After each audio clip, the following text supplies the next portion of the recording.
Everyone, मैं हूं स्वाति सेजवानी। स्वागत करती हूं आपका उदित फार्मेसी के ऑनलाइन लर्निंग प्लेटफॉर्म पे। चल रही है हमारी टॉप 100 एमसीक्यूज की सीरीज, जिसका पार्ट 1 हमने करा था कम्युनिटी फार्मेसी एंड मैनेजमेंट का, और आज उसी का ही पार्ट 2 हम करने जा रहे हैं। ठीक है, ये है डी फार्म सेकेंड ईयर का। वैसे सबको पता ही होगा, पर काफी सारे ऐसे होते हैं ना जो फर्स्ट ईयर की भी क्लासेस अटेंड कर रहे होते हैं तो कंफ्यूज हो जाते हैं। ठीक है, तो शुरू करें। Ready everyone? रेडी? सब लोग थम्स अप कर देंगे एक बार कमेंट बॉक्स में। सबसे झगड़ा करती हूँ, पति सास सबसे, किसी को नहीं छोड़ती, जेठानी से सबसे सबसे झगड़ा करती हूँ। तभी तो घर वालों ने यहाँ भेज दिया, वहां जाके झगड़ा करो। ठीक है, चलो अब बाकी बाद में। मेरे ससुराल में बहुत इंटरेस्ट है तुम लोगों को, बाकी की कहानी बाद में, पहले अभी MCQ. Here is your first question. बताइए, sphygmomanometer is used to measure. Sphygmomanometer, अगर आपने कभी सुना हो इसके बारे में, या कभी पढ़ा हो, या कभी इतना कठिन वर्ड देखा हो, तो आपको इसका आंसर पता होगा कि स्फाइग्मोमैनोमीटर को क्या मेजर करने के लिए यूज किया जाता है। Blood pressure, blood glucose level, AIDS, या फिर एलर्जी? बताइए, which option is correct? Yes, right answer is blood pressure. स्फाइग्मोमैनोमीटर ये एक ऐसी मशीन होती है जिसको ब्लड प्रेशर नापने के लिए यूज किया जाता है। जो कफ होता है कपड़े जैसा, उसको आपके हाथ पे बांधा जाता है, फिर एक पंप होता है, उससे ऐसा दबा दबा के रीडिंग पूरी चेक करी जाती है। नॉर्मल जो बीपी होता है 80 से लेके 120 mmHg का होता है। ठीक है, अगर इससे किसी का बीपी कम होता है तो उसे लो बीपी कहा जाता है, जिसे हम फार्माकोलॉजिकल लैंग्वेज में हाइपोटेंशन कहते हैं। जब हमारी टेंशन कम हो जाती है, यानी कि हमारा बीपी कम हो जाता है सोच सोच के, तो उसे हाइपोटेंशन कहा जाता है। अगर हमारा बीपी 120 से ज्यादा होता है तो उसे हाई बीपी कहा जाता है, जिसे फार्माकोलॉजिकल लैंग्वेज में हम लोग हाइपरटेंशन कहते हैं। और जिस इंस्ट्रूमेंट से इसको नापा जाता है उसका नाम है स्फाइग्मोमैनोमीटर। हाँ शिवम, तुम बिल्कुल पास हो जाओगे, बढ़िया अच्छे मार्क्स से पास हो जाओगे। तुम क्या, यहाँ जितने स्टूडेंट्स हैं सब लोग बहुत अच्छे मार्क्स से पास हो। Next question, mammogram. Mammogram is look for early signs of. Mammogram एक तरह का ग्राफ होता है या एक तरफ का टेस्ट होता है, जिसको किस चीज के लिए देखा जाता है? Blood pressure, breast cancer, TB, all of the above. सुना है कभी मैमोग्राम के बारे में? जब आपने ये पढ़ा होगा कम्युनिटी फार्मेसी एंड मैनेजमेंट, जिसने भी पढ़ाया होगा इस साल, तो उन्होंने आपको मैमोग्राम के बारे में जरूर बताया होगा कि मैमोग्राम को यूज किया जाता है ब्रेस्ट कैंसर के डिटेक्शन के लिए। ठीक है, जनरली ये जो है 40 साल की एज के बाद डिटेक्ट किया जाता है। ठीक है, ब्रेस्ट कैंसर को डिटरमाइन या डायग्नोस या साइन उसके देखने के लिए। ठीक है, चलो आते हैं अपन नेक्स्ट क्वेश्चन पे, क्वेश्चन नंबर 3 पे। The amount contributed by proprietor or partner in the business is known as। Proprietor का मतलब होता है जो भी बिजनेस में हिस्सेदार है। ठीक है, तो वो अमाउंट जो बिजनेस पार्टनर द्वारा दिया जाता है बिजनेस में, या प्रोप्राइटर द्वारा दिया जाता है बिजनेस में, उसको क्या कहा जाता है? एसेट्स, रेवेन्यू, कैपिटल, एक्सपेंसेस, क्या कहा जाता है? बताइए। यस, वो अमाउंट जो बिजनेस पार्टनर्स द्वारा ड्यूरिंग द बिजनेस दिया जाता है उसको कहा जाता है कैपिटल। बिल्कुल सही आंसर है ऑप्शन नंबर सी, एकदम सही। आते हैं क्वेश्चन नंबर 4 पे। पिल काउंट सुना है सबने? सुना ही होगा, पूरा कम्युनिटी फार्मेसी एंड मैनेजमेंट पढ़ लिया है। Pill count is a method of measurement of. Pill count जो है कौन सा मेथड है मेजर करने का? इसमें क्या मेजर किया जाता है? मेजर का मतलब है क्या नापा जाता है।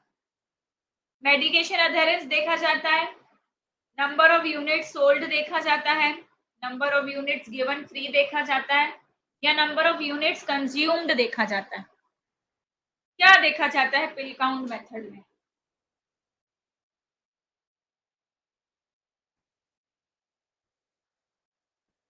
यस, पिल काउंट ऐसा मेथड है जिसमें मेडिकेशन एडहेरेंस देखा जाए।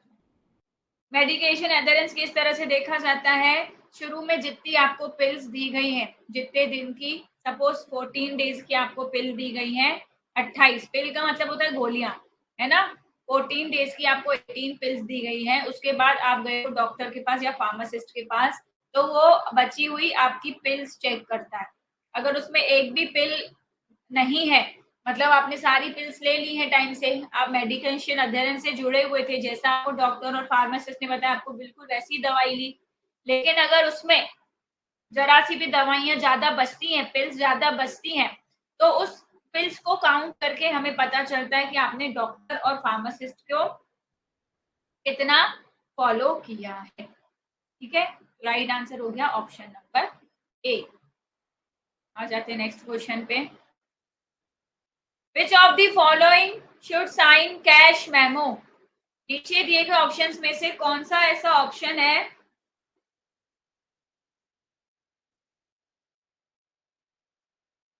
नीचे दिए गए ऑप्शंस में से कौन सा ऐसा पर्सन है जो कैश मेमो साइन करता है? Owner, registered pharmacist, any employ of pharmacy, any of the above. Cash memo किसने बोला था अभी इतना इजी क्वेश्चन पढ़ा रही हो, ये तो सबको आता है, फिर क्यों गलत आंसर बोल रहे हो? कैश मेमो का मतलब नहीं पता? कैश मेमो का मतलब होता है जो भी दुकान में बिल्स निकलते हैं वो रजिस्टर्ड फार्मासिस्ट क्यों करेगा साइन? यहाँ पे फार्मेसी की दुकान की बात हो रही है क्या? हाँ, एम्प्लॉय तो करेगा ही नहीं भैया, जो ओनर होगा वो कैश मेमो पे साइन करेगा ना। अमन अंसारी बिल्कुल सही कहा, मोहिनी ने भी सही कहा। दुकान कोई सी भी हो सकती है, कैश मेमो कोई सा भी हो सकता है, यहाँ पे पर्टिकुलर फार्मेसी स्टोर के बारे में थोड़ी पूछा जा रहा है। ये तो आपसे पूछा जा रहा है जो कैश मेमो बनता है, जो बिल बनता है, उसको साइन कौन करता है? इजी क्वेश्चंस हैं, अगर तो सारे सही होने चाहिए ना, फिर क्यों फंस जा रहे हो बीटी यूपी की ट्रिक में? सही से क्वेश्चन पढ़ो, सही से आंसर करो।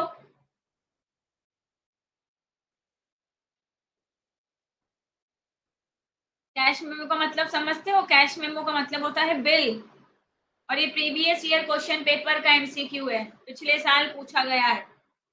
ठीक है, तो कैश मेमो कौन साइन करता है? ठीक है, अच्छा कोई भी साइन कर सकता है, तो फिर वो बिल चुका भी कोई और देगा? साइन करना फॉर्मेलिटी नहीं होती है ना, जिसका साइन होता है ना उसको बिल चुकाना भी पड़ना होता है। तो साइन इसलिए करवाया जाता है कि हाँ भैया मेरा साइन है तो मैं बिल चुकाऊंगा। ठीक है, इसीलिए साइन कराया जाता है, हर कोई साइन नहीं कर सकता। कौन चुकाएगा बिल? बात फार्मेसी की होनी चाहिए, लेकिन यहाँ बात कम्युनिटी की भी तो हो रही है, कम्युनिटी फार्मेसी। सपोज कोई फार्मेसी की दुकान है लेकिन वो रजिस्टर्ड फार्मासिस्ट नहीं है, उसके पास रजिस्ट्रेशन किसी और का है, फिर वो क्या साइन नहीं कर सकता? वो ओनर है तो बिल्कुल साइन कर सकता है। ठीक है, चलो आ जाते हैं नेक्स्ट क्वेश्चन पे। Question number 6, factors affecting non adherence are. जो नॉन अधेरेंस के फैक्टर होते हैं वो क्या होते हैं? सोशल एंड इकोनॉमिक फैक्टर्स होते हैं, पेशेंट रिलेटेड फैक्टर्स होते हैं, lack of understanding of the disease, जब बीमारी को पूरी तरह से समझ नहीं पाते उसकी वजह से नॉन अधेरेंस होता है, या फिर राइट ऑप्शन है ऑल ऑफ द अबव। कौन सा वाला ऑप्शन राइट होगा बताइए? नॉन अधेरेंस के क्या फैक्टर्स हैं? बिल्कुल हमने सोशल एंड इकोनॉमिक फैक्टर्स पढ़े थे, पेशेंट रिलेटेड फैक्टर्स भी पढ़े थे। ठीक है, अगर कोई बीमारी को समझ नहीं पा रहा है तो वो भी एक फैक्टर है नॉन अधेरेंस का। तो right answer is all of the above. ऊपर दिए गए सारे फैक्टर्स बिल्कुल सही हैं जिसके कारण मेडिकल नॉन अधेरेंस होता है। ठीक है, चलिए आगे। क्वेश्चन 7, इंस्क्रिप्शन इज, इंस्क्रिप्शन क्या होता है? The prescriber give instructions to the pharmacist. जब प्रिस्क्राइबर जो है फार्मासिस्ट को इंस्ट्रक्शंस देता है उसको इंस्क्रिप्शन कहा जाता है। डायरेक्शन फॉर द पेशेंट्स, जो पेशेंट्स के लिए डायरेक्शन होते हैं उसको कहा जाता है। It list the name and dosages of the medications prescribe, या फिर आपका जो प्रिस्क्रिप्शन है उसमें जो डोजेज और मेडिकेशन की जानकारी होती है उसको कहा जाता है, या ऊपर दी हुई चीजों में से कोई भी नहीं। इंस्क्रिप्शन कौन सा होगा बताओ?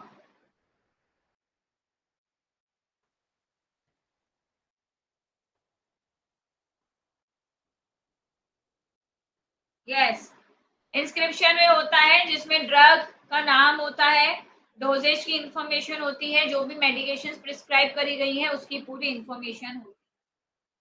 बिल्कुल सही, ऑप्शन नंबर सी। आते हैं नेक्स्ट क्वेश्चन पे, क्वेश्चन नंबर 8 पे। Communication is a type of which skill? Communication किस तरह का स्किल होता है? Soft skill, hard skill, rough skill, short skill?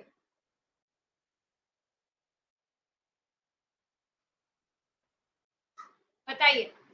Communication यानी जो हम वार्तालाप करते हैं एक दूसरे से, वो किस तरह की स्किल होती है? सॉफ्ट स्किल होती है, हार्ड स्किल होती है, रफ स्किल होती है, शॉर्ट स्किल होती है, क्या होती है? बिल्कुल, कम्युनिकेशन एक सॉफ्ट स्किल का टाइप है। बिल्कुल सही। नेक्स्ट 9th क्वेश्चन पे आते हैं। The main purpose of labelling is, labelling का मेन पर्पस क्या होता है? मेन उद्देश्य क्या होता है? डेकोरेशन के लिए लेबलिंग करी जाती है, ड्रग इंफॉर्मेशन प्रोवाइड करने के लिए लेबलिंग करी जाती है, कॉस्ट को इंक्रीज करने के लिए लेबलिंग करी जाती है, या शेल्फ लाइफ कम करने के लिए? किस चीज के कारण करी जाती है लेबलिंग? क्या रीजन है लेबलिंग करने का? बताओ।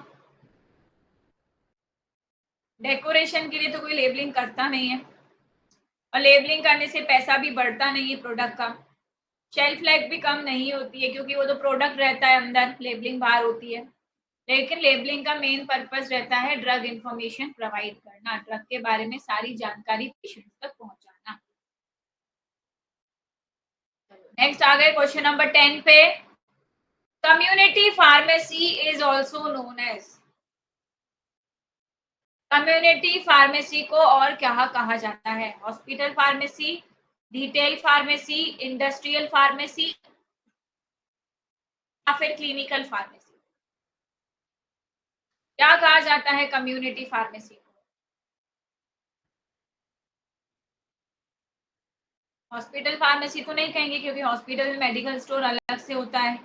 इंडस्ट्रियल फार्मेसी भी नहीं कहेंगे क्योंकि इंडस्ट्रियल लेवल का फार्मेसी अलग होता है, वहाँ पे मैन्युफैक्चरिंग, क्वालिटी कंट्रोल सब कुछ होता है। क्लिनिकल फार्मेसी भी नहीं। लेकिन मैंने आपको बताया था कम्युनिटी फार्मेसी का शॉर्ट में मतलब है जो भी हमारी मेडिकल की शॉप होती है, जिसको हम रिटेल की फार्मेसी शॉप भी कहते हैं। तो कम्युनिटी फार्मेसी का मतलब है रिटेल फार्मेसी। बिल्कुल सही आंसर है option number B. Next question number 11। Which drug category is used without prescription? कौन सी ड्रग की कैटेगरी है जिसको बिना प्रिस्क्रिप्शन के अपन यूज कर सकते हैं? बताओ। Schedule H, schedule x, OTC drugs, या नार्कोटिक्स? कौन सी ऐसी ड्रग की कैटेगरी है जिसको बिना प्रिस्क्रिप्शन के अपन यूज कर सकते हैं? Yes, OTC drugs. OTC drugs यानी कि ओवर दी काउंटर ड्रग्स, जिसमें हमें प्रिस्क्रिप्शन की नीड नहीं होती है। कोई मुझे एग्जांपल देगा? कोई मुझे एग्जांपल देगा ओटीसी ड्रग्स का? कि कौन कौन सी ओटीसी ड्रग्स होती हैं जिसके लिए प्रिस्क्रिप्शन की जरूरत नहीं होती है, हम डायरेक्टली मेडिकल स्टोर पे जाके ले सकते हैं? Yes, paracetamol, Calpol, Dolo, Zerodol, ये सारी हैं। ठीक है, निमेसुलाइड, नाइस, ये सारे क्या है, ओटीसी ड्रग्स के एग्जांपल्स हैं। ठीक है, चलो आगे बढ़ते हैं, क्वेश्चन नंबर 12 की तरफ आते हैं। Patient compliance means, patient compliance means patient ignores treatment, patient follows prescribed therapy, patient changes medicine, patient refuses medicine। patient compliance का मतलब क्या होता है बताइए। पेशेंट अगर ट्रीटमेंट को इग्नोर करता है तो उसको बिल्कुल पेशेंट कंप्लायंस नहीं कहा जाता है। पेशेंट अपने मर्जी से तो कभी मेडिसिन चेंज नहीं करता है तो उसको भी कंप्लायंस नहीं कहा जाएगा। पेशेंट मना करता है कि मेडिसिन नहीं लूंगा तो उसको नॉन अधेरेंस कहा जाएगा, मेडिकेशन नॉन अधेरेंस। लेकिन अगर पेशेंट को जैसी थेरेपी प्रिस्क्राइब करी गई है, पेशेंट उसको वैसा का वैसा फॉलो करता है तो उसको पेशेंट कंप्लायंस कहा जाएगा। Option B is right answer. ठीक है, question 13, which organization regulates pharmacy education in India. हमारी इंडिया में फार्मेसी एजुकेशन कौन सी ऑर्गेनाइजेशन द्वारा नियंत्रित करी जाती है। WHO द्वारा, ECI द्वारा, ICMR, AICTE, बताइए। WHO तो वर्ल्ड हेल्थ ऑर्गेनाइजेशन है, इसका एजुकेशन में रोल नहीं है। ICMR क्या है, Indian council of medical research, Indian council for medical research.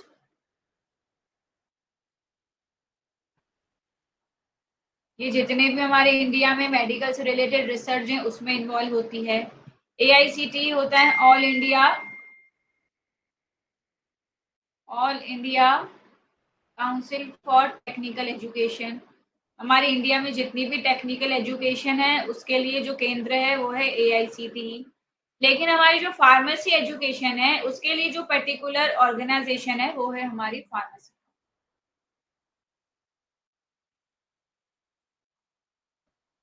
Pharmacy council of India, हमारा PCI।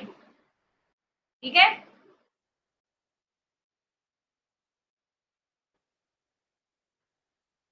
पैसा आया इसलिए मैसेज आया, पैसा जाने का भी मैसेज आ सकता है कि बैंक में से इतने पैसे कट गए।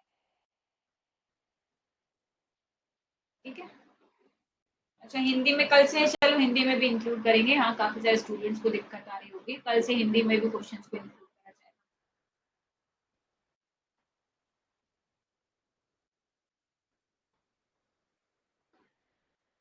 Question number 14, the part of prescription containing symbol RX is.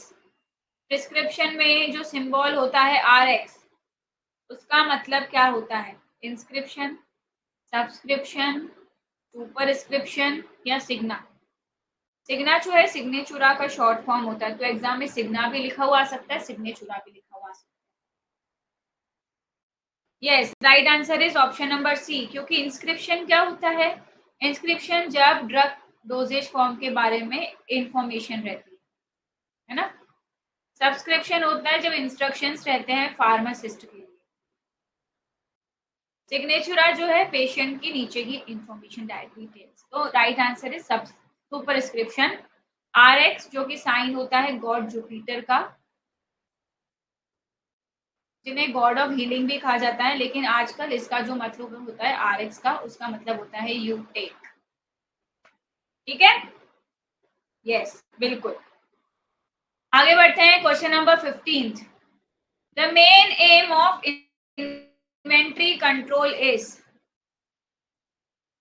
हाँ शक्ति, सब पास हो जाएंगे भाई, सब पास हो जाएंगे, कृष्णा विश्वकर्मा क्या सब पास हो जाएंगे। इन्वेंट्री कंट्रोल का मेन एम क्या होता है, increase waste, maintain stock efficiently, reduces sales या फिर इंक्रीज स्टाफ।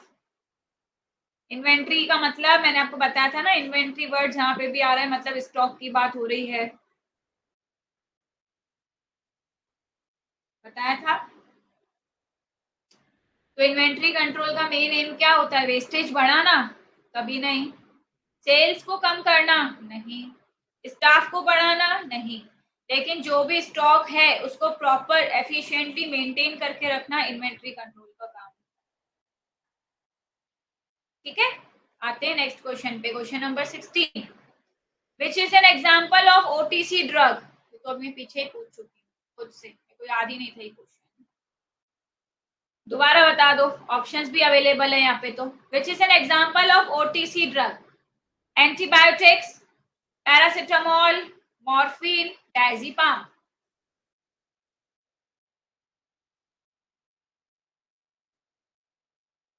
सबसे कॉमन ड्रग हमारी पैरासिटामोल एग्जांपल है बेस्ट ओटीसी ड्रग का। ठीक है, question number 17, which of the following is not a responsibility of pharmacist। नीचे दिए गए ऑप्शंस में से कौन से ऐसा ऑप्शन है जो फार्मासिस्ट की रिस्पॉन्सिबिलिटी नहीं है? ड्रग्स की डिस्पेंसिंग करना, पेशेंट की काउंसलिंग करना, डिजीज को डायग्नोस करना, या फिर ड्रग को स्टोरेज करना। ड्रग डिस्पेंसिंग तो बिल्कुल फार्मासिस्ट की ड्यूटी है, पेशेंट काउंसलिंग भी फार्मासिस्ट की ड्यूटी है, ड्रग स्टोरेज भी फार्मासिस्ट की ड्यूटी है। तो ड्यूटी क्या नहीं है? डिजीज को डायग्नोस करना। डिजीज डायग्नोसिस किसका काम है? फिजिशियंस का काम है, फार्मासिस्ट का। आते हैं हमारे नेक्स्ट क्वेश्चन पे, क्वेश्चन नंबर 18 पे। A prescription without date is. अगर प्रिस्क्रिप्शन बिना डेट का है तो उसको वैलिड मानेंगे, इनवैलिड मानेंगे, पार्शियली वैलिड मानेंगे, मतलब आधा वैलिड मानेंगे, आधा वैलिड नहीं मानेंगे, और डेट लिखी हो नहीं लिखी हो हमेशा एक्सेप्ट करेंगे। बताओ, कल ही पढ़ाया था प्रिस्क्रिप्शन के बारे में कि प्रिस्क्रिप्शन पे डेट लिखा होना बहुत जरूरी है। अगर किसी भी प्रिस्क्रिप्शन पे डेट नहीं है तो उसको इनवैलिड माना जाएगा, क्योंकि उससे हमें पता नहीं चल पाएगा कि पेशेंट की मेडिकल हिस्ट्री क्या है, वो अभी बीमार है तब दवाई लेने आया है कि पहले से बीमार था तब से दवाई लेने आया है। तो प्रिस्क्रिप्शन पे डेट होना बहुत ज्यादा जरूरी। Question number 19, a balanced inventory avoids.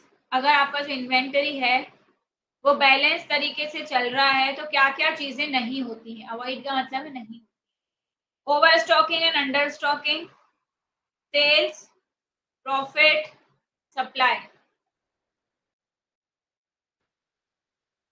बताइए। इन्वेंट्री तो सबको पता है ना, इन्वेंट्री मतलब स्टॉक। तो अगर आप स्टॉक को बैलेंस करके चलते हो तो आपकी सेल्स कम होंगी क्या? नहीं। प्रॉफिट कम होगा क्या? नहीं। सप्लाई कम हो गया क्या? नहीं। लेकिन अगर आप बैलेंस इन्वेंट्री रखते हो तो बिल्कुल ओवर स्टॉकिंग भी नहीं होती है, अंडर स्टॉकिंग भी नहीं होती है। ऑप्शन ए बिल्कुल सही है। लास्ट क्वेश्चन आज का, फर्स्ट एक्सपायरी फर्स्ट आउट, इसका मतलब क्या है? Sell newly purchased drugs first, sell drugs with nearest expiry first, sell costly drugs first, sell damaged drugs first. FIFO है ये, फीफो। कल हमने ये वाला फीफो पढ़ा था, फर्स्ट इन फर्स्ट आउट। आज ये वाला है फर्स्ट एक्सपायरी फर्स्ट आउट। तो इसका मतलब क्या है? यानी कि वो ड्रग्स जिनका एक्सपायरी पीरियड बहुत नजदीक आ रहा है उनको आप पहले बेचो, है ना। ये नहीं है कि जो न्यूली परचेज ड्रग है उसको पहले बेचो, नहीं तो पुरानी वाली तो एक्सपायर हो जाएंगी। तो ऐसी ड्रग्स जिनका एक्सपायरी पीरियड बहुत नजदीक आ रहा है उनको पहले बेचना चाहिए। ये भी नहीं है कि महंगी दवाइयों को पहले बेचना चाहिए, नहीं। ऐसा हम क्यों करें कि महंगी दवाई को पहले बेचें, या फिर डैमेज ड्रग्स को पहले बेचना चाहिए, नहीं। ऐसी ड्रग्स जिनका एक्सपायरी नियर आ रहा है, जिनका एक्सपायरी पास में आ रहा है, उनको पहले बेचना है। ठीक है।